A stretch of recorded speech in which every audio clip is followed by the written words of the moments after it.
Bienvenidos a todos y muy especialmente a los estudiantes de la Escuela de Bioanálisis de la Universidad de Carabobo, sede Aragua. Hoy hacemos entrega de la quinta clase de Fisiología Cardiovascular Básica. Esta presentación fue realizada por la Cátedra de Fisiología y Fisiopatología de la Escuela de Bioanálisis, sede Aragua, Maracay, Universidad de Carabobo, República de Venezuela.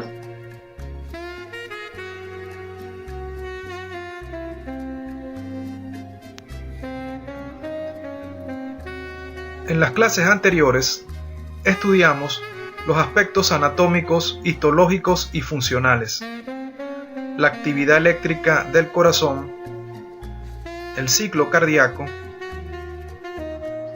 y el gasto cardíaco. En la entrega de hoy hablaremos de la presión arterial.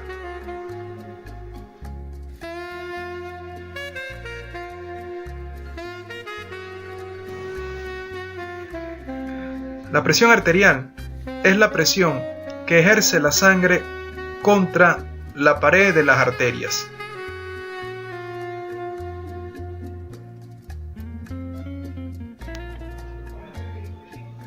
Esta presión es imprescindible para que circule la sangre por los vasos sanguíneos y aporte el oxígeno y los nutrientes a todos los órganos del cuerpo para que puedan funcionar.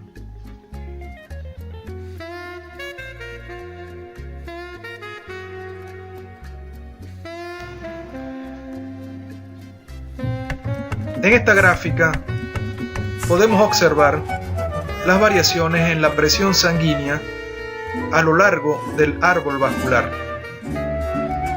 Tenemos, por ejemplo, que a nivel de la arteria aorta es donde se presenta la mayor presión sanguínea media.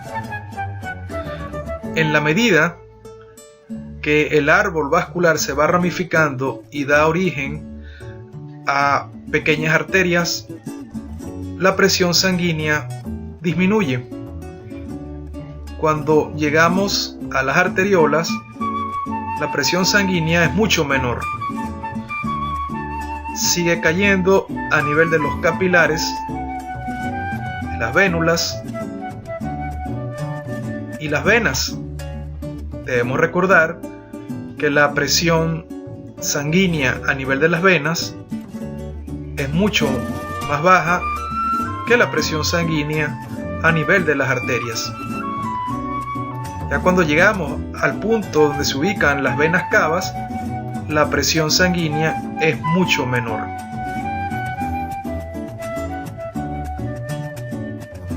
Acá podemos observar del lado derecho la misma gráfica anterior y en el lado izquierdo el sistema cardiovascular. Lo que está señalado dentro del círculo de color fucsia es la arteria aorta y la flecha señala la presión sanguínea a ese nivel. Lo que está señalando el círculo de color azul es el punto de la desembocadura de las venas cavas en la aurícula derecha. La flecha señala la presión sanguínea a ese nivel. Si nos damos cuenta, el punto de mayor presión en el territorio vascular es la arteria aorta y el punto de menor presión sanguínea son las venas cavas. Esto es importante que sea así para que la sangre circule de la manera correcta, tal como estudiamos en la circulación mayor. En este punto es importante señalar que cuando hablamos de presión arterial es la presión sanguínea, la presión que ejerce la sangre sobre la pared de las arterias. Pero cuando hablamos de arteriolas, capilares, vénulas y venas, tenemos que señalar entonces presión sanguínea a nivel de la arteriola presión sanguínea a nivel de los capilares, presión sanguínea a nivel de las vénulas y presión sanguínea a nivel de las venas.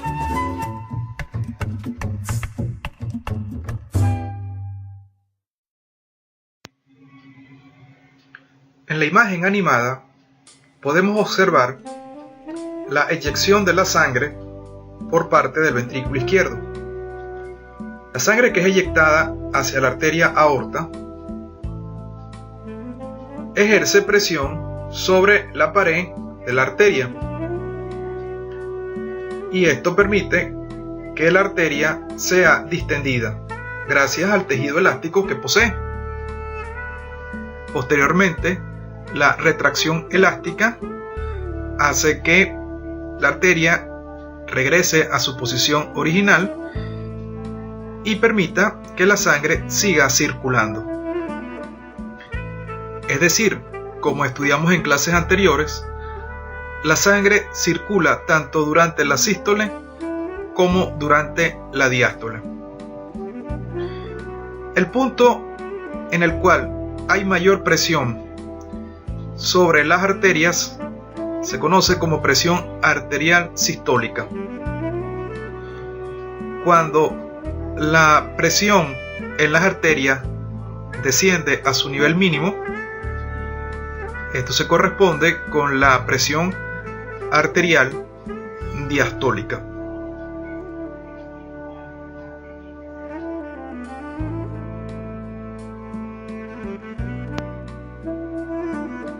En el presente esquema se puede representar la contracción ventricular izquierda y la eyección de la sangre hacia las arterias. La contracción del ventrículo izquierdo está representada con una especie de émbolo. La sangre es eyectada hacia las arterias y esta ejerce presión sobre la pared de las arterias. La máxima presión ejercida sobre las arterias se conoce como presión arterial sistólica y en un adulto joven es en promedio de 120 milímetros de mercurio aproximadamente. Luego que el ventrículo se relaja, la retracción elástica de las arterias permite que la sangre siga fluyendo. Es por ello que la sangre fluye tanto durante la sístole y durante la diástole. Durante la diástole, la presión arterial disminuye y el valor mínimo de esta presión se conoce como presión arterial diastólica y en un adulto joven es de 80 milímetros de mercurio aproximadamente. En el esquema también se observa el territorio que ocupan las arteriolas. Tal como vimos en clases precedentes, las arteriolas presentan una pared con una gran cantidad de músculo liso. En el esquema, lo que observamos como tornillos ajustables en realidad representa la musculatura lisa de las arteriolas. Cuando la musculatura se contrae, el diámetro de las arteriolas disminuye. Esto genera resistencia al paso de sangre y es lo que se conoce como aumento de la resistencia periférica. Y cuando la resistencia periférica aumenta, la presión de la sangre sobre la pared de las arterias también aumenta. Como veremos luego, muchas circunstancias inducen vasoconstricción de las arteriolas y por tanto aumento de la presión arterial. Algunos medicamentos antihipertensivos buscan disminuir los estados de vasoconstricción arteriolar. Es importante acá señalar que no todos los medicamentos antihipertensivos tienen este mecanismo de acción. Una relajación de la musculatura lisa de las arteriolas induce un aumento del diámetro de las arteriolas y por tanto vasodilatación. Esto reduce la resistencia periférica y por tanto reduce la presión arterial. Esto será estudiado con más detalle más adelante.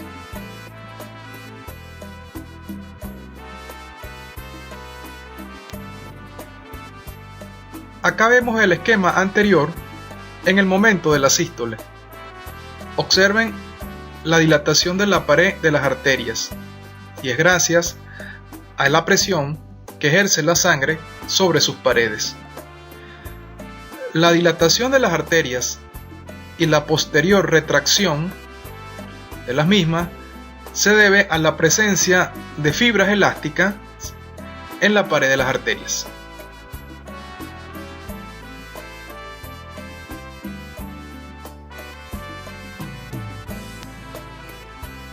Acá vemos el momento de la diástole. Observen la retracción elástica de las arterias, y esto es lo que permite que la sangre siga circulando. La menor presión sanguínea que se alcanza en este momento se conoce como presión arterial diastólica.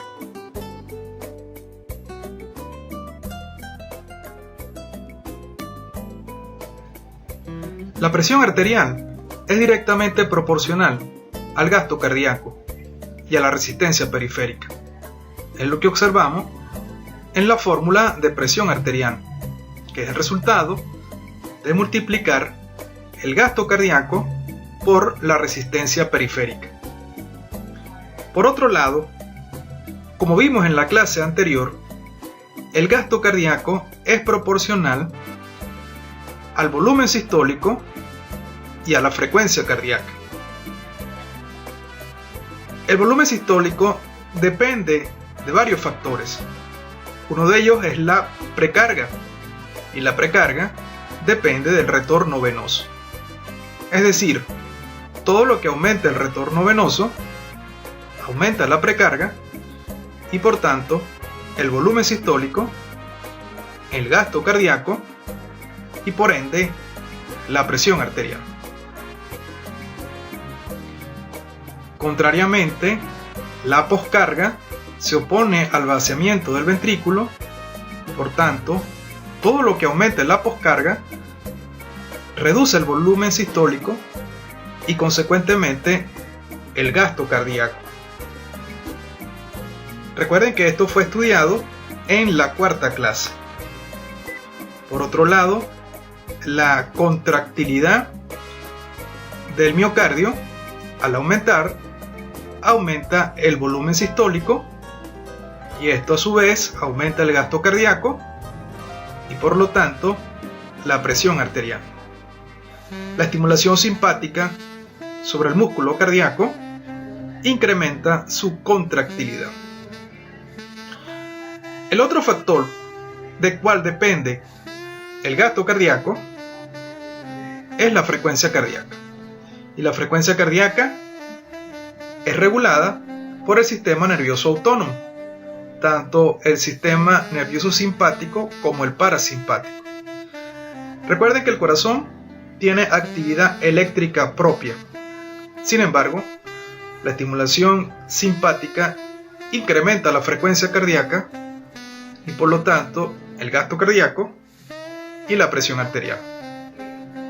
Por otro lado, el sistema nervioso parasimpático disminuye la frecuencia cardíaca, por lo tanto disminuye el gasto cardíaco y también la presión arterial.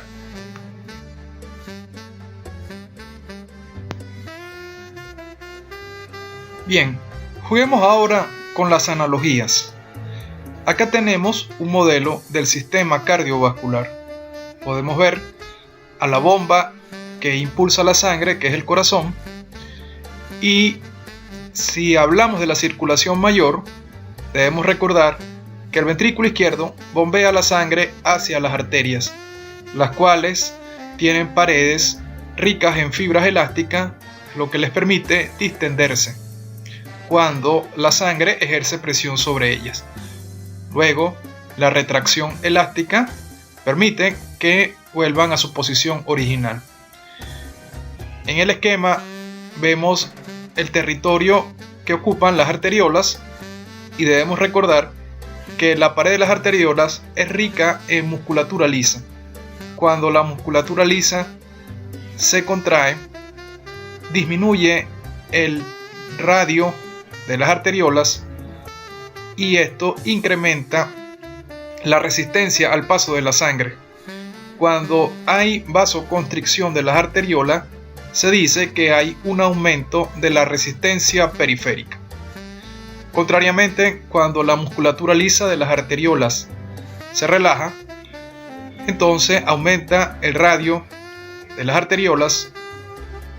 Esto produce una vasodilatación arteriolar y se reduce la resistencia al paso de la sangre, por tanto se reduce la resistencia periférica.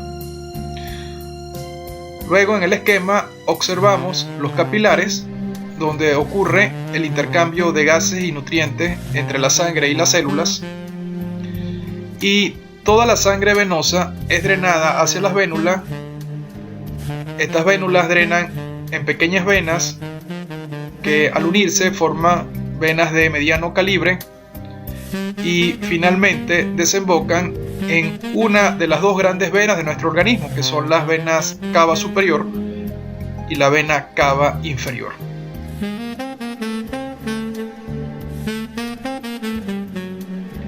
En este esquema, la bomba hidroneumática representaría al corazón. La bomba hidroneumática bombea agua y el corazón bombea sangre. Acá la manguera representa las arterias. El agua genera presión sobre la pared de la manguera. La sangre bombeada por el corazón genera presión sobre la pared de las arterias. En este esquema, la llave de paso ajustable representa las arteriolas. La musculatura lisa de las arteriolas, que se contrae o se relaja, representa la llave de paso en esta analogía. Entonces, tenemos que la presión arterial es el resultado de multiplicar el gasto cardíaco por la resistencia periférica total. Si aumenta la cantidad de líquido que impulsa la bomba hidroneumática, aumenta la presión en la manguera.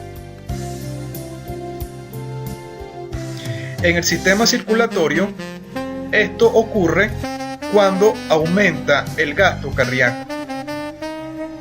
Es decir, todo lo que aumente el volumen sistólico, por ejemplo, todo lo que aumente la precarga o el retorno venoso, aumenta el volumen sistólico, por tanto aumenta el gasto cardíaco y aumenta la presión arterial. También cuando hay un aumento de la contractilidad del corazón por estimulación simpática, también aumenta el volumen sistólico, el gasto cardíaco y consecuentemente la presión arterial. También, cuando hay aumento de la frecuencia cardíaca por estimulación simpática, esto aumenta el gasto cardíaco y por ende la presión arterial. Contrariamente, la estimulación parasimpática reduce la frecuencia cardíaca, reduce el gasto cardíaco y por lo tanto la presión arterial.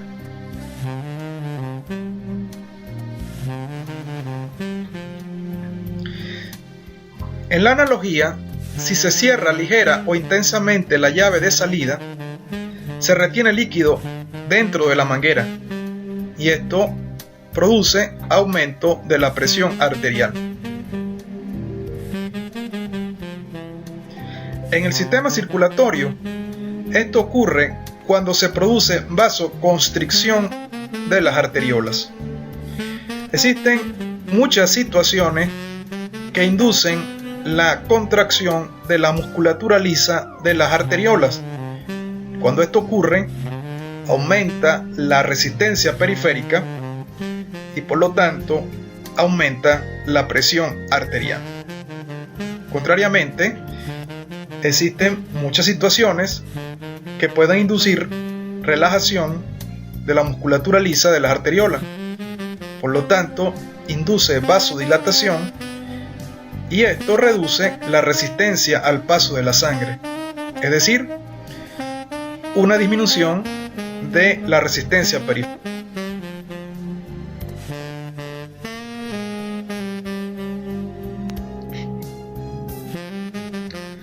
Acá tenemos la fórmula que explica matemáticamente la resistencia periférica total.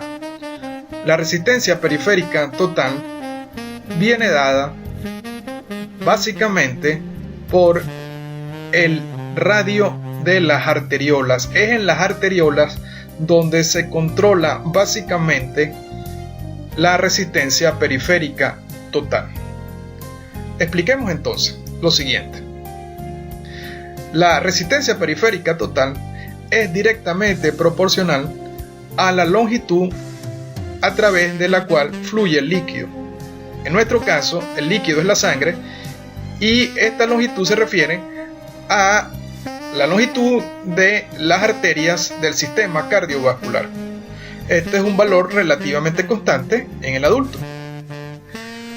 La resistencia también es directamente proporcional a la viscosidad del líquido, en este caso la sangre.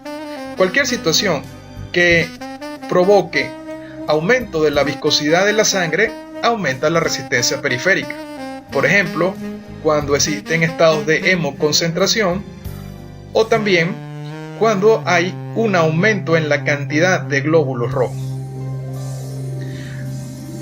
Ahora tenemos el factor que quizás es el más importante para regular la resistencia periférica total, y se refiere al radio del tubo elevado a la cuarta potencia.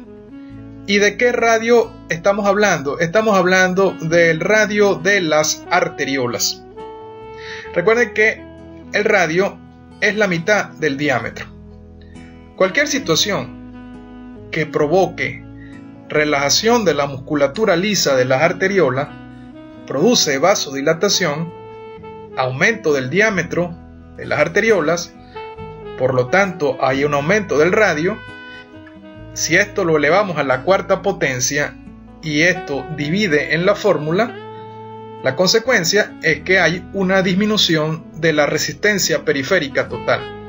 Por lo tanto, hay disminución de la presión arterial. Dicho en palabras más claras, cualquier situación que induzca vasodilatación va a provocar una disminución de la presión arterial. De manera contraria, cualquier situación que induzca contracción de la musculatura lisa de las arteriolas produce vasoconstricción de las arteriolas, disminuye el diámetro de las mismas y por lo tanto el radio, y cuando esto se coloca en la fórmula, esto provocará un aumento en la resistencia periférica total y por lo tanto un aumento de la presión arterial. Dicho en palabras claras, cualquier situación que induzca vasoconstricción, consecuentemente aumentará la resistencia periférica y por lo tanto la presión arterial. Hablemos ahora de algunas sustancias vasoconstrictoras que provocan aumento en la resistencia periférica y por lo tanto aumento de la presión arterial. Empecemos con la noradrenalina.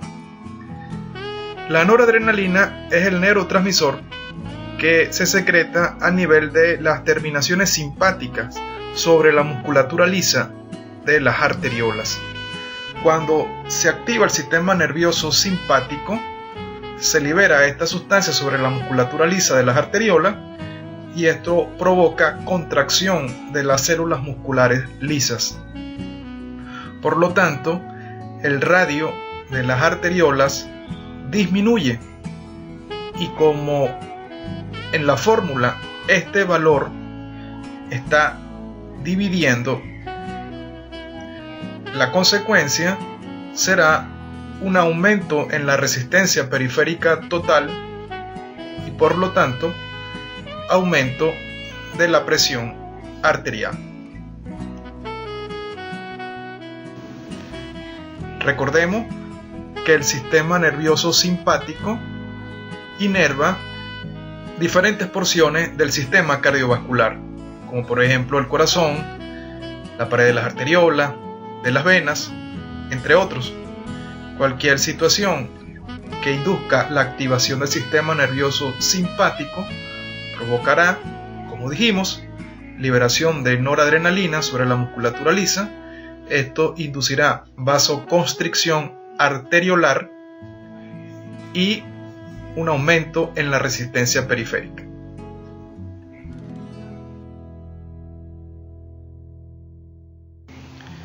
En esta imagen podemos ver una neurona postganglionar simpática que inerva la musculatura lisa de una arteriola. En condiciones normales existe una descarga tónica de neurona simpática sobre la musculatura lisa de las arteriolas. Cuando hay un incremento de la descarga de las neuronas simpáticas, por ejemplo, en cualquier situación que incremente la actividad del sistema nervioso simpático, esto provocará una mayor liberación de noradrenalina y por lo tanto una vasoconstricción que incrementará la resistencia periférica y por lo tanto la presión arterial. En una situación contraria, por ejemplo, cuando disminuye la frecuencia de descarga del sistema nervioso simpático, se reduce la cantidad de noradrenalina que se libera sobre la musculatura lisa de las arteriolas y la consecuencia es que la musculatura lisa se relaja, por lo tanto la arteriola se dilata, aumenta el radio y esto provoca disminución de la resistencia periférica y consecuentemente una disminución de la presión arterial.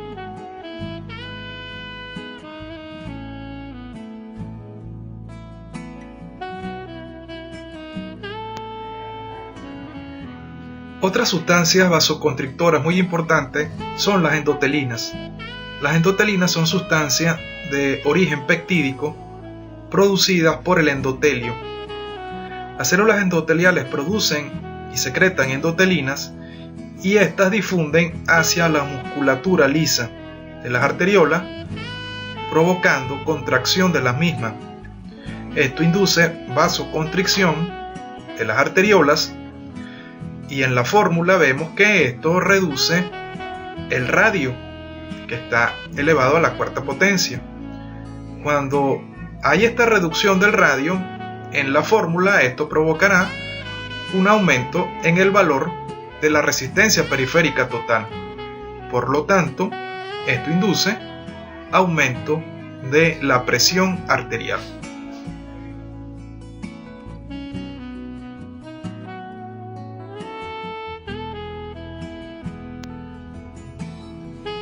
Otra sustancia vasoconstrictora muy importante es la angiotensina 2. La angiotensina 2 forma parte de un complejo sistema conocido como el sistema renina-angiotensina-aldosterona. Este sistema será explicado con mayor detalle en la clase correspondiente a fisiología renal. Sin embargo, de manera muy breve, podemos decir que cuando existe una disminución de la presión arterial, esto es detectado por el sistema renal, que genera la activación del sistema y que luego de una serie de pasos secuenciales se genera angiotensina 2. La angiotensina 2 induce contracción de la musculatura lisa de las arteriolas. Por lo tanto, esto induce una vasoconstricción que reduce el radio de las arteriolas y de acuerdo a la fórmula que hemos hablado, podemos observar que cuando el radio elevado a la cuarta potencia disminuye, esto genera un aumento en la resistencia, y un aumento en la resistencia periférica total se traduce en un aumento de la presión arterial.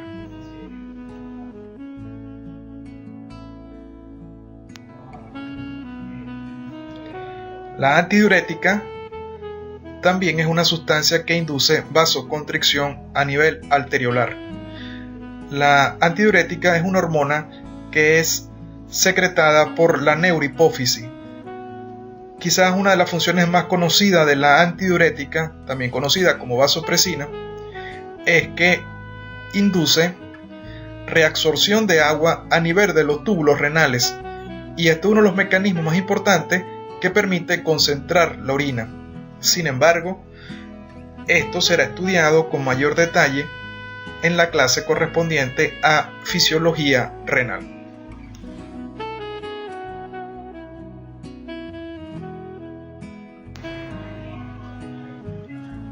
Es importante que no se confunda la vasoconstricción arteriolar con venoconstricción. Recuerden que la vasoconstricción arteriolar incrementa la resistencia periférica y por lo tanto aumenta la presión arterial. Por otro lado, la venoconstricción aumenta el retorno venoso, por lo cual aumenta la precarga, aumenta el volumen sistólico y también aumenta el gasto cardíaco y consecuentemente también la presión arterial.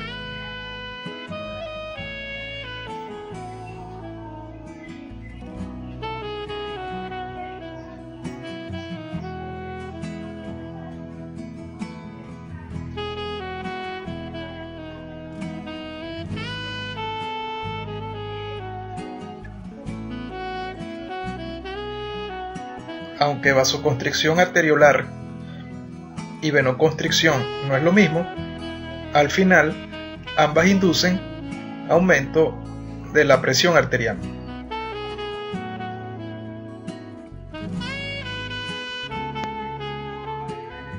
Existen muchas sustancias vasodilatadoras.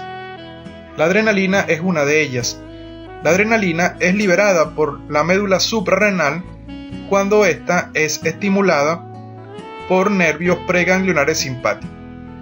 La estimulación del sistema nervioso simpático ocurre sobre todo en estados de estrés, lucha o huida. Cuando hay estimulación nerviosa simpática, los nervios simpáticos liberan noradrenalina a nivel de las arteriolas de muchos tejidos, y la noradrenalina, como ya dijimos, induce vasoconstricción. Cuando se activa el sistema nervioso simpático, usualmente son los órganos abdominales los que sufren el proceso de vasoconstricción inducido por la noradrenalina liberada por los nervios simpáticos. Sin embargo, la adrenalina liberada por la médula suprarrenal viaja por vía sanguínea y llega a la musculatura esquelética. Y a nivel de las arteriolas de la musculatura esquelética, la adrenalina induce vasodilatación.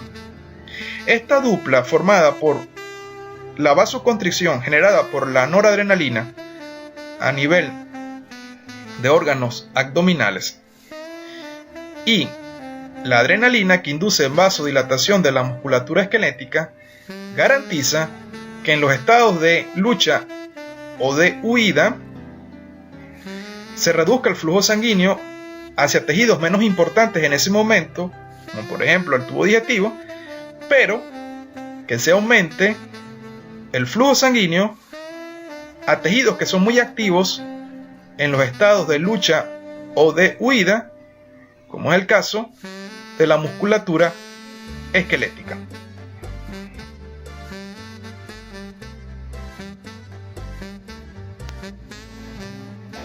La histamina es una sustancia vasodilatadora que es secretada en gran cantidad en diversas reacciones alérgicas. La histamina es producida principalmente por los mastocitos.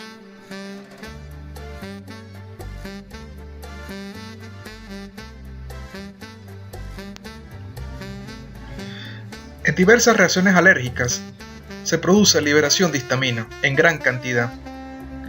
Ella induce vasodilatación y mayor escape de líquido de los capilares al intersticio, y esto contribuye al proceso de edema que se observa en las reacciones alérgicas. Una persona que es alérgica a un alergeno en particular inicia el problema cuando tiene un primer contacto con el alergeno en cuestión, y esto genera la activación del sistema inmune con la consecuente producción de anticuerpos, tal cual estudiarán detalladamente en la asignatura Inmunología. Estos anticuerpos se unen por su fragmento Fc a mastocitos, y si la persona tiene una reexposición al alergeno, el alergeno se une al anticuerpo previamente unido al mastocito, y todo esto genera activación del mismo, con la consecuente liberación de histamina, que es vasodilatadora, y esto puede reducir la presión arterial.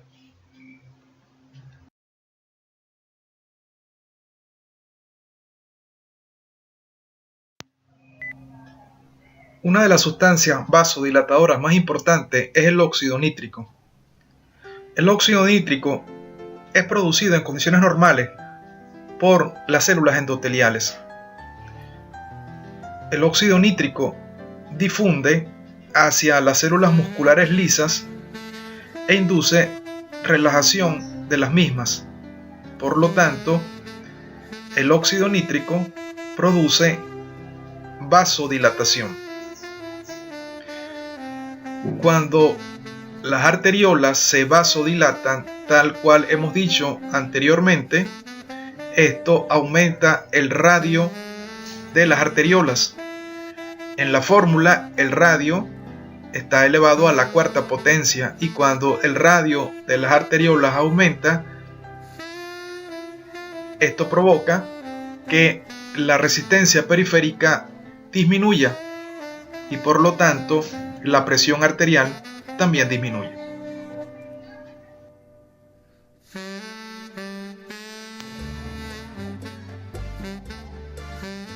El óxido nítrico es sintetizado en las células endoteliales, y el precursor del mismo es la arginina. La enzima óxido nítrico sintasa actúa sobre la arginina y genera la producción de citrulina y de óxido nítrico. El óxido nítrico, como ya dijimos, tiene un efecto de inducir vasodilatación, pero también tiene un efecto antiagregante plaquetario y es antiaterogénico.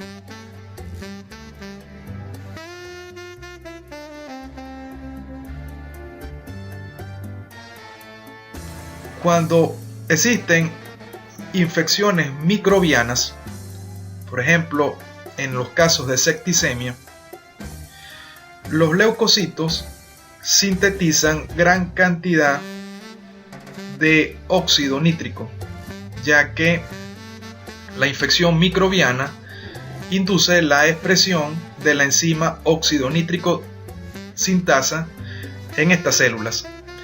La gran producción de óxido nítrico en estas situaciones puede inducir una vasodilatación acentuada y provocar una disminución muy marcada de la presión arterial, y esto puede complicar el cuadro del paciente.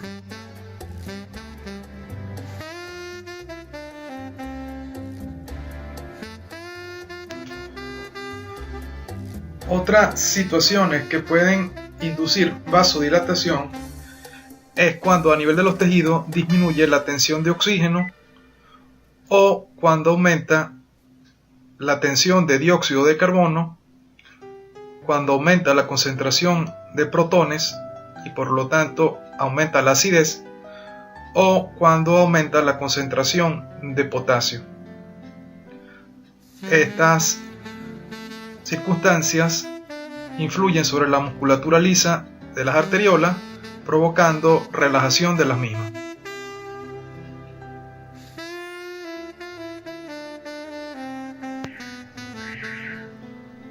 Regulación nerviosa de la presión arterial. En nuestro organismo existen múltiples mecanismos, tanto nerviosos como hormonales, que controlan la presión arterial. Estos mecanismos son muy importantes, ya que en las situaciones donde haya aumento de la presión arterial o disminución de la misma, estos mecanismos se activan con la finalidad de restablecer los valores de presión arterial a un nivel normal. Estos mecanismos no son 100% efectivos, ya que muchas veces no logran restablecer la presión arterial a sus valores normales.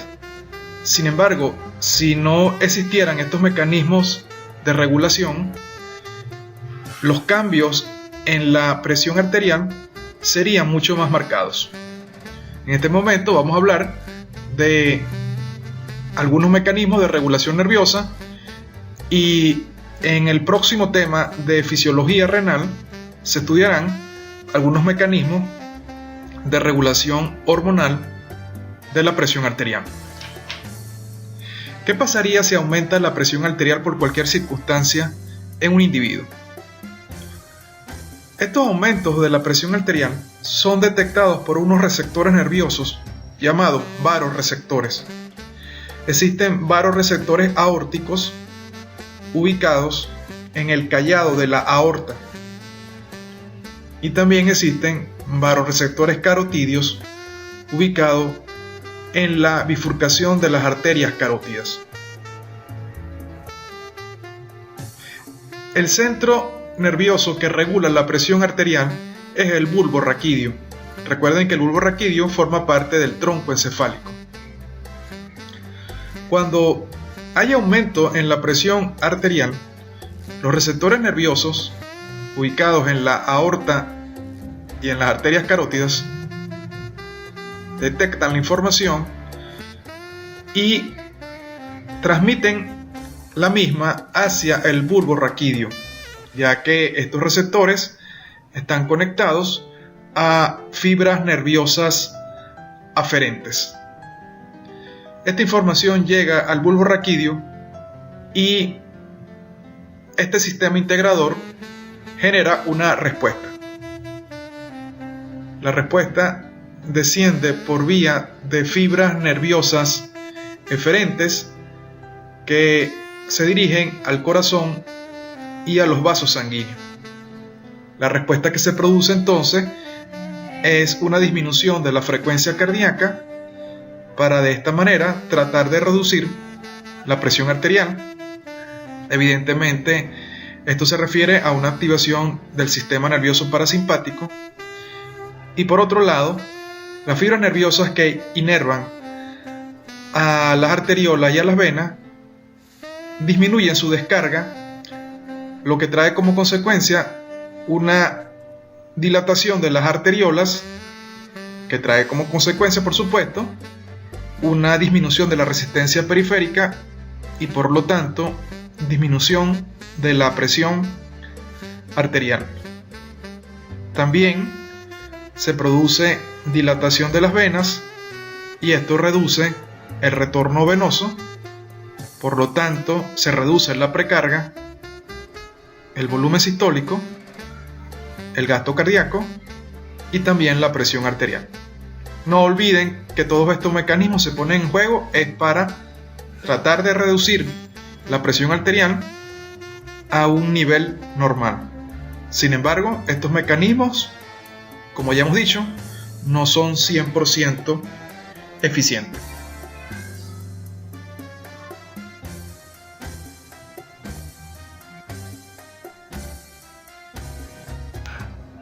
También cuando hay disminución de la presión arterial, se activan mecanismos nerviosos que persiguen elevar la presión arterial nuevamente hacia lo normal. Igual que en el caso anterior, estos mecanismos de regulación tienen sus limitaciones.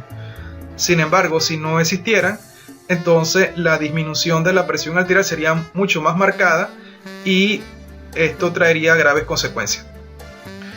Cuando hay disminución de la presión arterial, los vasoreceptores carotídeos y aórticos detectan la información y se generan corrientes eléctricas que viajan al bulbo raquídeo, y con esta información el centro integrador, que es el bulbo raquídeo, toma decisiones.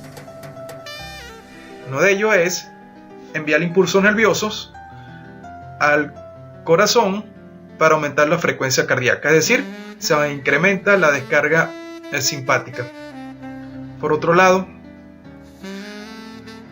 también se envía información nerviosa que induce contracción de las arteriolas, lo que aumenta la resistencia periférica y por lo tanto la presión arterial tiende a aumentar, buscando la manera de que la presión arterial llegue nuevamente a su estado de normalidad. E insisto en esto, no siempre estos mecanismos de control logran 100% su objetivo. Por otro lado, la estimulación simpática también induce contracción de las venas, por lo tanto, esto genera un mayor retorno venoso, lo que aumenta la precarga, el volumen sistólico y el gasto cardíaco.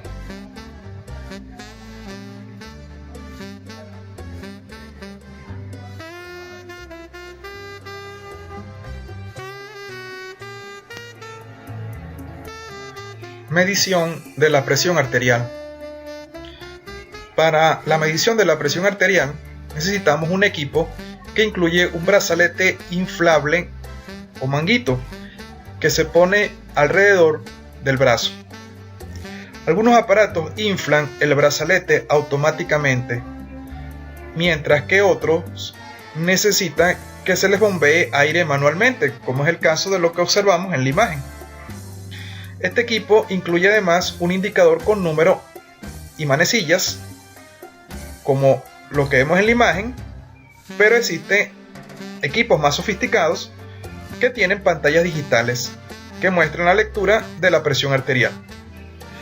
Algunos monitores de presión arterial tienen un estetoscopio, que es el instrumento que usa el médico para escuchar el corazón.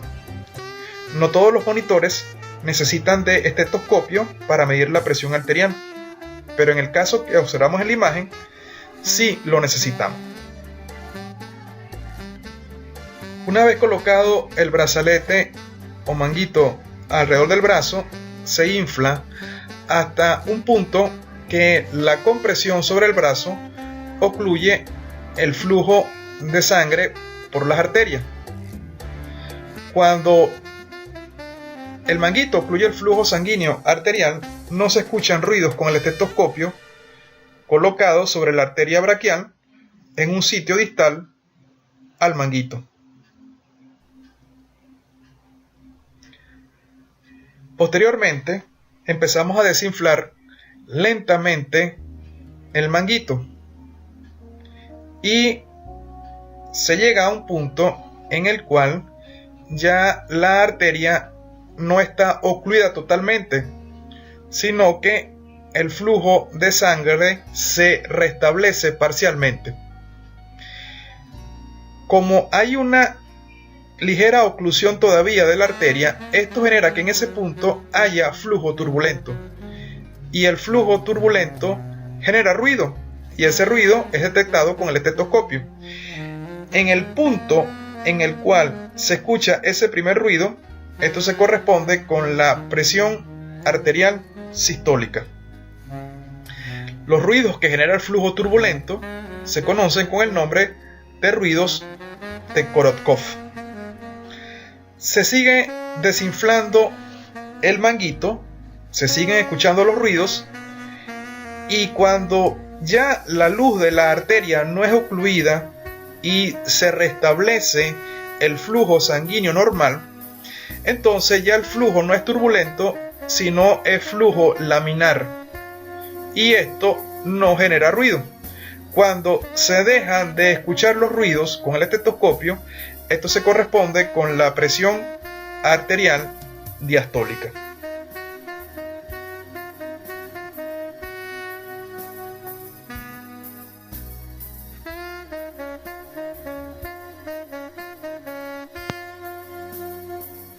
A manera de resumen, vamos a revisar la fórmula que explica la presión arterial y de qué factores depende. La presión arterial, como vimos, resulta de multiplicar el gasto cardíaco por la resistencia periférica total. A su vez, el gasto cardíaco depende del volumen sistólico y de la frecuencia cardíaca. El volumen sistólico, a su vez, depende de la precarga y esta depende del retorno venoso, tal cual hemos estudiado en clases precedentes. El retorno venoso depende del volumen sanguíneo, es decir, cualquier situación que aumente el volumen sanguíneo aumenta el retorno venoso, y cualquier situación que reduzca el volumen sanguíneo también reduce el retorno venoso. El tono vasomotor, que se refiere al estado de contracción o relajación de la musculatura lisa de las venas. La bomba muscular, que se refiere a la contracción del músculo esquelético, que a su vez comprime las venas y favorece el retorno venoso. Y la posición corporal. La frecuencia cardíaca es regulada por el sistema nervioso autónomo. El sistema nervioso simpático incrementa la frecuencia cardíaca. El sistema nervioso parasimpático reduce la frecuencia cardíaca. Por otro lado, la resistencia periférica total depende de la longitud de las arterias, la viscosidad de la sangre y sobre todo del radio de las arteriolas. De hecho, la resistencia periférica total es inversamente proporcional a el radio de las arteriolas elevado a la cuarta potencia. Cualquier circunstancia que induzca vasoconstricción incrementará la resistencia periférica total y por lo tanto la presión arterial. Cualquier situación que induzca vasodilatación provocará que la resistencia periférica total disminuya y por lo tanto la presión arterial también disminuye.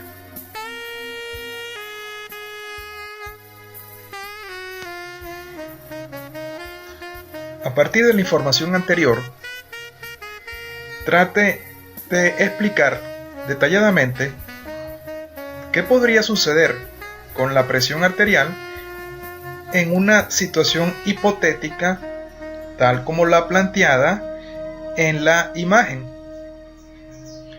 Evalúe todas las variables que se pueden modificar y cómo esto puede afectar la presión arterial.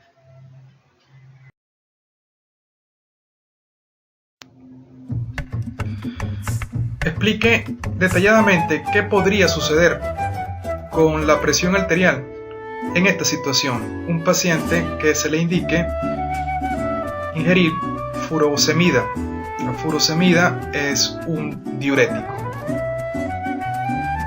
Entonces, en base a esa información, evalúe cuáles son las variables que pueden verse modificadas en las diferentes fórmulas y cómo esto puede afectar la presión arterial.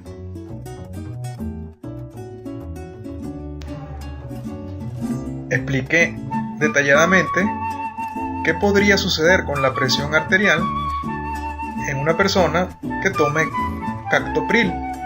Para ello, debe investigar cuál es el efecto del captopril.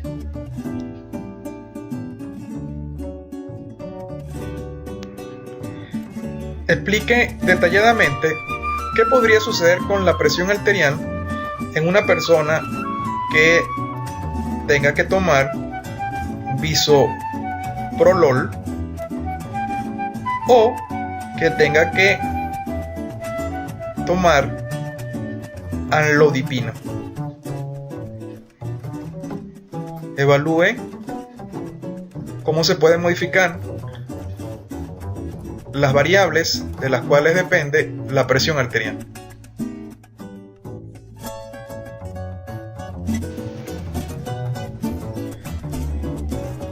Explique detalladamente qué podría suceder con la presión arterial en una persona que consuma un exceso de cloruro de sodio. Evalúe cuáles variables se pueden modificar y cómo esto puede afectar la presión arterial.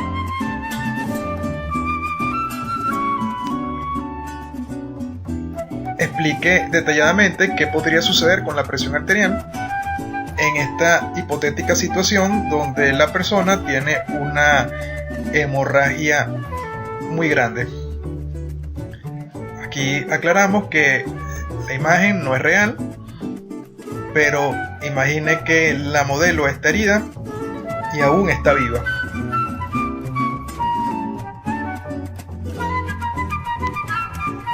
Explique detalladamente qué podría suceder con la presión arterial en una situación donde un individuo tenga fiebre, vómito y diarrea acuosa.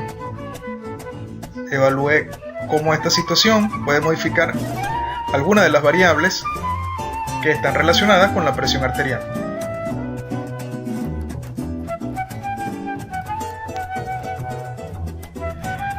Explique detalladamente qué podría suceder con la presión arterial en esta situación.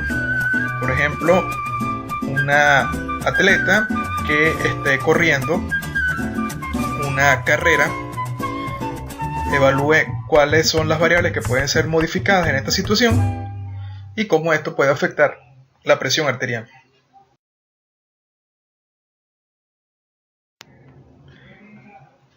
Explique detalladamente qué podría suceder con la presión arterial en esta situación.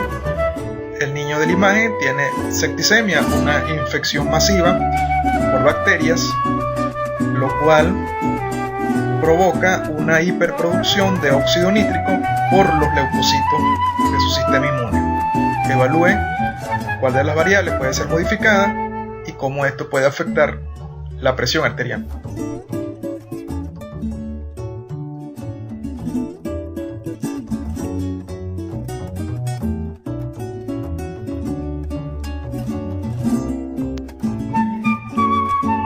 De esta manera, hemos terminado la clase correspondiente a presión arterial. En la próxima entrega del capítulo correspondiente a fisiología cardiovascular básica, hablaremos de la fisiología de la microvasculatura.